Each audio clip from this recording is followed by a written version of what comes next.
बहुत समय पहले की बात है। उज्जैनी नाम के राज्य में राजा विक्रमादित्य राज किया करते थे। राजा विक्रमादित्य की न्यायप्रियता, कर्तव्यनिष्ठता और दानशीलता के चर्चे पूरे देश में मशहूर थे। यही कारण था कि दूर दूर से लोग उनके दरबार में न्याय मांगने आया करते थे। राजा हर दिन अपने दरबार में लोगों की तकलीफों को सुनते और उनका निवारण किया करते थे। एक दिन की बात है, राजदरबार लगा हुआ था। तभी एक भिक्षु विक्रमादित्य के दरबार में आता है और एक फल राजा को देकर चला जाता है। राजा उस फल को कोषाध्यक्ष को दे देता है। उस दिन के बाद से हर रोज वह भिक्षु राजा के दरबार में आने लगा। उसका रोज का काम यही था कि वह राजा को फल देता और चुपचाप चला जाता। राजा भी प्रत्येक दिन भिक्षु द्वारा दिया गया फल कोषाध्यक्ष को थमा देता। ऐसे करते करते करीब 10 साल बीत गए। एक दिन जब भिक्षु फिर राजा के दरबार में आकर फल देता है तो इस बार राजा फल कोषाध्यक्ष को न देकर वहां मौजूद एक पालतू बंदर के बच्चे को दे देते हैं। यह बंदर किसी सुरक्षा कर्मी का था जो छूटकर अचानक राजा के पास आ जाता है।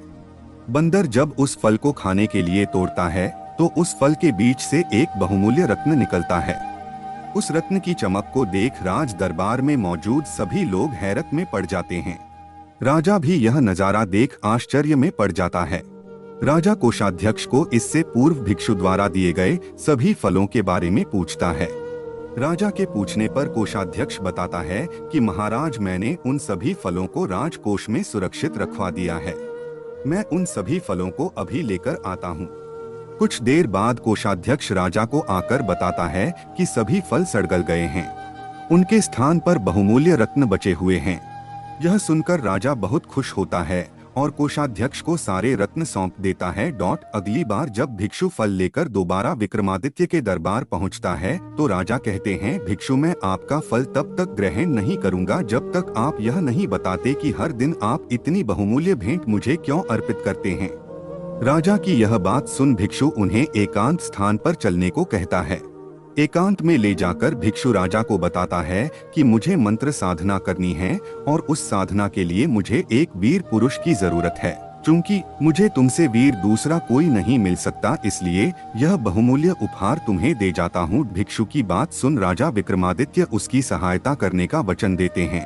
तब भिक्षु राजा को बताता है कि अगली अमावस्या की रात को उसे पास के श्मशान आना होगा जहां वह मंत्र साधना की तैयारी करेगा।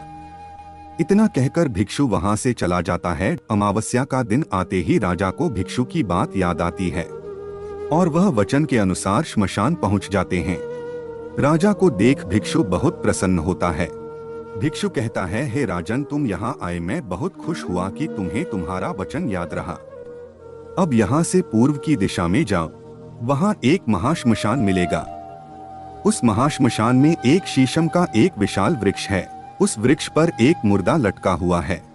उस मुर्दे को तुम्हें मेरे पास लेकर आना है। भिक्षु की बात सुनकर राजा सीधे उस मुर्दे को लाने चल देता है। महाश्मशान में पहुंचने के बाद राजा को एक विशाल शीशम के पेड़ पर एक मुर्दा लटका हुआ दिखाई देता है। राजा अपनी तलवार खींचता है और पेड़ से बंधी डोर को काट देता है।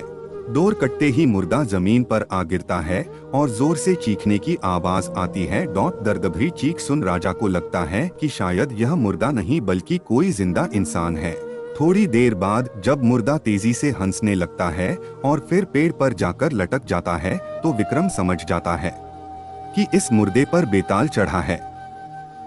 काफी कोशिश के बाद विक्रम बेताल को पेड़ से उतार अपने कंधे पर टांग लेते हैं। इस पर बेताल विक्रम से कहता है, विक्रम, मैं तेरे साहस को मान गया। तू बड़ा ही पराक्रमी है। मैं तेरे साथ चलता हूँ, लेकिन मेरी एक शर्त है कि पूरे रास्ते में तू कुछ भी नहीं बोलेगा। विक्रम सिर हिलाकर हाँ में बेताल की बात मान लेता है। इसके बाद बेताल विक्रम से कहता है कि रास्ता लंबा है, इसलिए इस रास्ते को रोमांचक बनाने के लिए मैं तुम्हें एक कहानी सुनाता हूँ।